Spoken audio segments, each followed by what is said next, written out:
I want to start today with, honestly, a pretty mind-boggling riddle. Oh, I love a good riddle. Let's hear it. Okay, so if someone in their late 70s saw their personal wealth nearly triple in just over a year, I mean, jumping from $2.3 billion to like $6.5 billion, Yeah. what would you guess they invested in? Wow. I mean, that is a massive jump for a single year. Right? So the usual suspects immediately come to mind. Like, did they buy up a ton of undervalued real estate? Nope. Okay.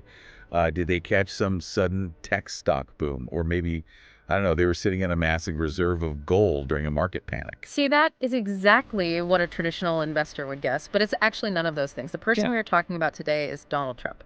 Ah, okay. That makes sense of the numbers. It does. And before anyone touches that dial, let me be crystal clear right out of the gate. We are not doing a political deep dive today. Right. Absolutely not. Yeah, we have no political agenda here. We are strictly looking at a 900-page financial disclosure from the year 2025. And we're doing this impartially because it is, well, arguably the greatest masterclass we have on how the rules of wealth creation have just completely mutated in the 21st century. It really is. I mean, it's a master class in modern economics. We're using these specific financial disclosures to look at a profound systemic shift. Yeah, a total shift. Exactly. We're transitioning away from the old world of owning physical assets, things like buildings, factories, inventory. Intangible stuff. Right, the tangible stuff. And we're moving into a new world where wealth is generated by owning attention, intellectual property, networks, and honestly, absolute trust. I really love that framework. And, if you are tuning in to Alice Studio today, whether you're an English learner trying to pick up on business vocabulary or just fiercely curious about how money works now, this deep dive is going to totally upgrade your understanding of modern wealth. We've got a lot of concrete takeaways for you today. We definitely do. The underlying logic is fascinating once you break it down. So let's use this 900-page document as our blueprint. Because to understand how this individual made billions of dollars so incredibly fast, we actually have to, go back in time a bit. All right, to the past failures. Exactly. We have to look at the hard lessons learned from the traditional economy. Yeah, if you look at his early career, in the 1980s, the strategy was heavily, heavily focused on those physical, tangible things I mentioned. Building actual things. Right. The goal was to build the highest towers and open the biggest casinos in places like New York and Atlantic City. But pouring concrete and stacking steel, that costs a fortune. It really does. You have to take on massive amounts of debt, you're paying these incredible interest rates, and you have to manage thousands of physical workers. Which is incredibly risky. And, it was a strategy that led to some severe financial trouble, including 6 corporate bankruptcies. 6 of them. Wow. Yeah, because when you are tied to physical assets, a small dip in the market can totally wipe you out. Because at the end of the day, you still owe the bank for the bricks and the mortar. The bank always wants its money. Exactly. But the major turning point, and this is so interesting, it wasn't a clever new real estate deal that fixed things. It was a television show. Oh, right. You're talking about The Apprentice in 2004. That's the one. Yeah. That reality TV show fundamentally transformed the name Trump from, a real estate developer heavily burdened by debt into a piece of pure intellectual property. Right. Or IP. Okay, so let's unpack this for a second. This is where we need to dive into what business analysts call brand premium. Yes, the brand premium is key here. Because I think we understand this concept with normal consumer goods, right? Nike doesn't just sell shoes. Right. And Starbucks doesn't just sell coffee. They sell a lifestyle, a feeling, a brand. But how does that actually translate into billions of dollars in real estate? So to understand that, we have to look at the economic concept of marginal cost. Okay, break that down for us. Sure. So in traditional real estate, every single time you want to build a new hotel, your costs essentially start at zero again. You have to buy new land, you have to buy new materials, pay a completely new crew of workers. Right, the capital required is massive every single time you want to expand. Exactly. But a brand operates entirely differently. You build the brand once, right?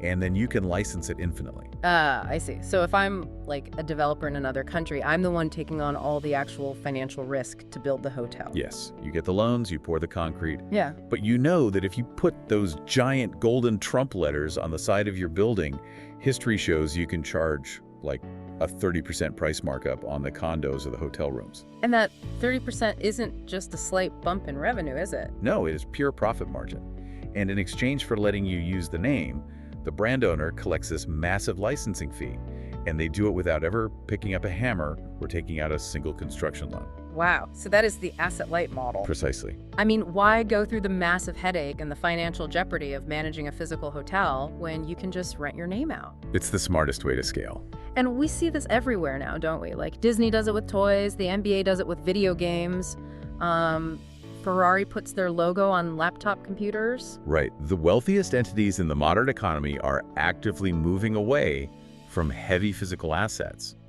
Wealth is increasingly belonging to the individuals and corporations who can replicate their value infinitely at zero marginal cost. That makes total sense. But the Mar-a-Lago numbers in these 2025 disclosures, they seem to take this a step further, though. Oh, they definitely do. Because it seems like once you have that powerful brand, there's still a ceiling to just selling products or licensing buildings. The disclosures show a really massive shift towards selling access. Yes, what we call the membership economy. Right. So looking at the sources, the initiation fee alone to join the Mar-a-Lago private club jumped from $100,000 to $1 million.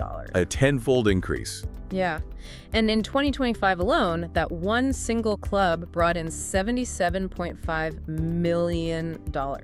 And overall club and resort revenues hit $485 million. It's staggering cash flow. It is. But honestly, it's the international deals that really caught my eye in this deep dive. The foreign investments are huge. Yeah, like a $400 million Boeing 747 gifted by the Qatari royal family. Gigantic licensing deals for golf courses in Saudi Arabia and Oman. And then sovereign wealth funds from the Middle East pouring $3.5 billion into a private equity fund run by his son-in-law, Jared Kushner. Those are staggering figures, yes, but they fit perfectly into a very specific economic model. Okay, but let me push back on that for a second. Sure, go ahead. You can call it an economic model if you want, but legally and ethically, how is that actually different from just a bribe? That's the logical question to ask. Right. I mean, if a sovereign wealth fund gives $3.5 billion to a family member's fund, aren't they basically just buying foreign policy favors? It's a very fair point. And look, if we look at it strictly through the lens of traditional politics, it looks entirely transactional. Exactly. But our goal today is to analyze this through the mechanics of modern wealth, right? Yeah. And to do that, we have to introduce the concept of network capital. Okay, so how does network capital change the equation here? Well, in the modern luxury economy, the ultimate product is no longer a physical item. That's not, a Rolex watch or a limited edition sports card. Because those are too common now. Exactly. For the ultra-wealthy, the product is identity, and more importantly, it's proximity. Proximity to power. Yes. For a massive global sovereign wealth fund, investing a few $1 billion is a tiny, almost invisible fraction of their total wealth. They aren't putting that money into a golf course because they expect a massive return on the grass and the clubhouses. Right, they're buying their way into the room. They're securing access. In a globalized world where capital itself is abundant, there are billionaires everywhere now. The only truly scarce resource is proximity to a powerful network. So selling that access is the real business. Exactly. Selling a seat at the table is incredibly lucrative. It operates in this sort of gray area where you aren't explicitly selling a political favor, you are selling a membership to a highly exclusive network. Okay, that makes a lot of sense for monetizing the ultra-wealthy. You can charge $1 million a head, but at the end of the day, you can only fit so many millionaires in a dining room, right? Right, there is a physical limit. So the real question the sources forced me to ask is, how does this model scale to the masses? How do you monetize millions of everyday people? And the answer is fascinating. Yeah, the answer in this disclosure seems to be that you literally turn their attention into a financial instrument. Which brings us to the financialization of attention. And this is a concept that breaks almost every foundational rule of traditional business valuation. So let's look at the stock for Truth Social, which trades under the ticker DJT. The financial disclosures from the first quarter of 2026 show that the company's actual business revenue, like the money it made from operations, was a mere $870,000. Yeah, less than $1 million in quarterly revenue for a publicly traded company is, frankly, practically non-existent. Right. And on top of that, they reported a $400 million loss because they bought 10,000 Bitcoins right at the peak price of $110,000. Ouch. Yeah, that's a massive speculative hit. Exactly. So terrible revenue, massive speculative losses. Yet, despite all of this, the company successfully raised over $2 billion from the public market. It defies traditional logic. It totally does. And then another shell company created by the family called New America raised another $300 million shortly after. Look, if you presented those exact financial fundamentals to a traditional bank for, say, a small business loan, they would deny you instantly. They'd laugh you out of the building. They really would. Traditional finance values a company based on its reliable cash flow, its physical assets, and its clear path to profitability. It's basically as if a local coffee shop that sells like 2 cups of coffee a day was suddenly valued at $1 billion. That's a great way to put it. Right. Not because their coffee is good, and not because they actually make money, but simply because millions of people stand outside the window chanting the owner's name. Traditional banks value the coffee, modern markets value the crowd. That is the perfect analogy for what's happening here. We are witnessing an entirely new pipeline of wealth creation. Because the old pipeline was pretty straightforward, right? Very straightforward, it was. Yeah. Build a product, acquire customers, make a profit, and then go public. So what has replaced that pipeline? How does this new one work? The modern pipeline works more like this. Step 1, you capture attention. Step 2, that attention forces constant media coverage. Step 3, the media coverage helps form a highly engaged community. Okay, I follow so far. And step 4, that community drives trading activity in the stock market, essentially treating the stock like a fan club membership. Right. Step 5, that trading activity leads to massive asset appreciation. So the stock price goes up purely on volume and sentiment. Exactly. And finally, step 6, the founders cash out. So the actual software platform, like the social media app itself, it doesn't even matter. The underlying software is largely irrelevant. The product is pure attention. Yeah, it is wild. But we see this principle being utilized across so many different industries now. Think about Mr. Beast launching a burger chain that instantly becomes a global phenomenon. Or Elon Musk moving entire financial markets with a single post. Exactly. Or even the measurable economic impact of a Taylor Swift stadium tour. The attention itself has become the primary asset. You know, the disclosure even shows lawsuits becoming a revenue stream. Oh, settlements. Right. Yeah, they earned $86.5 million from settling lawsuits with platforms like YouTube and Meta after being deplatformed. That is literally attention being monetized even inside the courtroom. Which just perfectly demonstrates that all attention, whether it's positive or negative, can be financially engineered. Okay, so if the stock market shows us how you monetize attention within a framework of heavy SEC regulation, the 2025 disclosures point to a frontier with almost zero friction. Yes. We have to talk about cryptocurrency. We do, because this is where the concept of monetizing a loyal community reaches its absolute peak. It really is the Wild West of modern finance. So in 2025 alone, the crypto revenue listed in the sources was $1.4 billion. A huge sum. Yeah, and the sources break this down into 3 distinct tiers. It's a fascinating look at the mechanics of digital finance. So let's walk through why these specific instruments generated so much cash, starting with Tier 1. Right, so the first tier is the stablecoin. They launched a project called World Liberty Financial, or WLF, and they issued a coin pegged to the US dollar. And this was backed by a massive $2 billion investment from a UAE fund. Correct. But here's the crazy part. The disclosures show the company earned $197 million just from the interest. How does a digital coin generate almost $200 million in interest? Okay, so a stablecoin basically acts as a shadow bank. When the UAE fund gives WLF 2 billion real US dollars, they receive 2 billion digital stablecoins in return. Right, an even exchange. But WLF doesn't just put those real dollars in a vault somewhere. They invest them in safe, short-term US Treasury bonds, which might yield, say, around 5%. Okay, that makes sense. But here is the brilliant part of this mechanism. The users holding the stablecoin, they don't get that interest.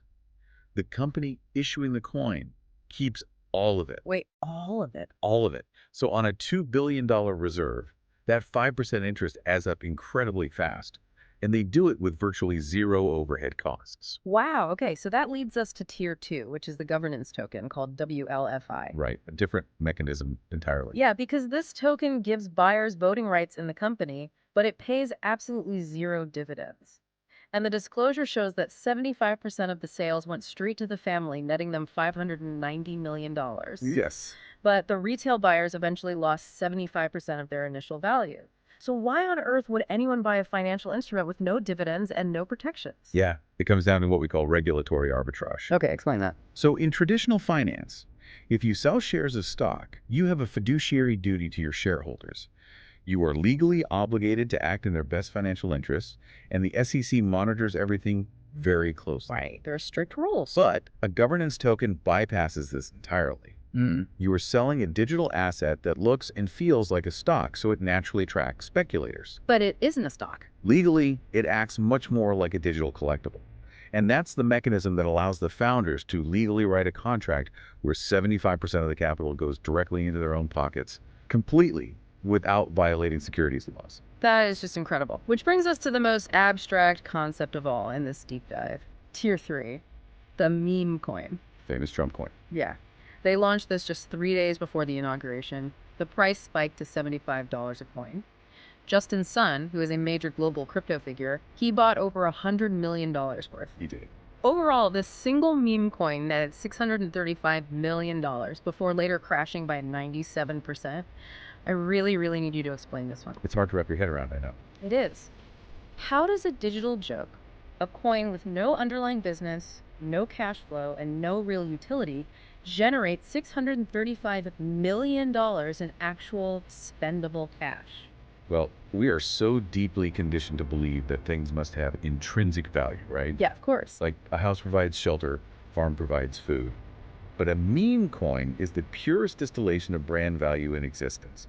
It is backed by absolutely nothing except the collective trust and attention of a fan base. So the mechanism is just purely psychological. Entirely psychological. Unlike a physical building that ages, leaks, and requires constant capital for repairs, a highly engaged digital community can be monetized infinitely. Just over and over again. Yes. Yeah. Because when a supporter buys a meme coin, they aren't analyzing a balance sheet. They're buying a digital souvenir of a cultural moment to signal their allegiance. And if the community is large enough and the hype is loud enough, the trading volume just spikes. Exactly. And then the founders can essentially exchange those digital souvenirs for hundreds of millions of real dollars right before the hype fades and the price inevitably crashes. It's pure trust, packaged and sold at zero marginal cost. That's exactly what it is. Now, looking at this massive web of foreign licensing, billion-dollar stablecoins, and meme coin launches, I am asking the exact same question you, the listener, are probably asking right now. The legality of it all. Yes. How on earth is a sitting president legally allowed to operate these businesses while holding office? So this is perhaps the most profound systemic insight in the entire 900-page document. We really have to look closely at the philosophy behind our legal structures in the U.S. Because there are strict federal laws against this, right? Yes, generally speaking, there are. There is a federal law, 18 U.S. Code Section 208, and this law strictly forbids conflicts of interest for government employees. So if a regular cabinet member, or even just a mid-level government official, tried to launch a crypto coin while also regulating the crypto industry, they would likely face immediate prosecution and probably prison time. But there's a loophole here. A very, very intentional one. If you read Section 202 of that exact same code, it specifically exempts the president and the vice president from these conflict of interest rules. Wait, really? Really? Yeah. Furthermore, a recent stablecoin bill working its way through the system also had a specific exemption allowing the president to operate in this space. I have to admit, I find that kind of shocking. Did the architects of the American legal system just accidentally forget to include the most powerful person in the room when they were writing the rules? It wasn't an accident at all. Yeah. To understand this, we actually have to look back to the post-Watergate era in 1978. That's when a lot of these disclosure laws were finalized. Okay, what happened then? Well, the architects of the system, they didn't build it on the idea of restriction. They built it on the idea of transparency. Oh, I think I see where you're going with this. Yeah, there is a famous quote from Supreme Court Justice Louis Brandeis that really guided this era of lawmaking. Sunlight is the best disinfectant. Right, meaning if everyone can see it, it cleans up the corruption. Exactly. The institutional design assumed that if you force a leader to publicly disclose exactly how much money they made, exactly who gave it to them, and exactly where it came from. Which is exactly why we are reading this 900-page document today in the first place. Precisely. The assumption was that public exposure would naturally lead to public shame. Oh. They believed that if a politician was seen making millions from a meme coin or from a foreign sovereign wealth fund, The voters would be so disgusted they would just vote them out of office. So they didn't need restrictive rules. Right. They didn't write restrictive rules for the president because they believed the sunlight of public disclosure would be more than enough of a deterrent. So the architects of our laws basically thought shame would do the heavy lifting. But they didn't anticipate an era where voters view that kind of financial hustle as a feature, not a bug. And that is the core takeaway here. The legal system didn't necessarily fail. Rather, the underlying societal assumption shifted entirely beneath it. The culture changed. Yes. The old institutional constraints just evaporate entirely when a figure acts openly in the sunlight, disclosing everything, and the public simply accepts it without any shame. Wow. If the sunlight doesn't act as a disinfectant anymore, like because the bacteria has adapted to the light, then the whole regulatory philosophy is just obsolete. It proves that institutions, no matter how carefully designed they are only as strong as the social norms that uphold them. That is profound. When the cultural norms change, the institutions produce entirely different outcomes. That really takes this entire discussion away from individual politics and turns it into a mirror reflecting the actual mechanics of our society today. It's much bigger than one person. It is. So let's wrap this up and synthesize the core lesson here for you, the listener. Because we aren't just looking at one politician's tax returns today. We are looking at a roadmap for the evolution of capitalism itself. A literal roadmap of where value is fundamentally heading in the 21st century. Just think about the progression here. 20 years ago, the ultimate form of wealth was land, oil, physical property. Then 10 years ago, the ultimate wealth shifted to the tech platforms, the software code and the algorithms connecting us. Right. But today, right now, supreme wealth belongs to those who can capture human attention, build absolute trust with a loyal audience, and replicate that value infinitely at zero cost. Because physical land depreciates. Machines break down and need expensive repairs. Sure. Even advanced technology eventually gets outdated. But a strong personal brand, a highly engaged community, and deep trust, those things compound over time. And as we've clearly seen today, they can be monetized with almost zero friction. Which brings us to a final, slightly provocative thought I want to leave you with. Think about the near future we are rapidly entering right now. We are moving into an era where artificial intelligence can instantly write complex software code, draft airtight legal documents, and generate stunning graphic design in a matter of seconds. The cost of traditional human labor and creation is dropping to near zero. Exactly. In a world where AI commoditizes almost everything we do, the only truly scarce resources left on the planet will be human attention and authentic human trust. So if your name, your reputation, and your personal brand are destined to become significantly more valuable than your actual physical labor, what are you doing today to build your own intellectual property? In the modern economy, your attention is what makes others wealthy. Reclaiming that and building your own network is the absolute most important investment you can make. A huge thank you for joining us for this deep dive here in Alice Studio. We really hope this exploration into the mechanics of modern wealth gave you a serious cognitive upgrade today. Keep learning, keep questioning the systems around you, and we'll catch you next time.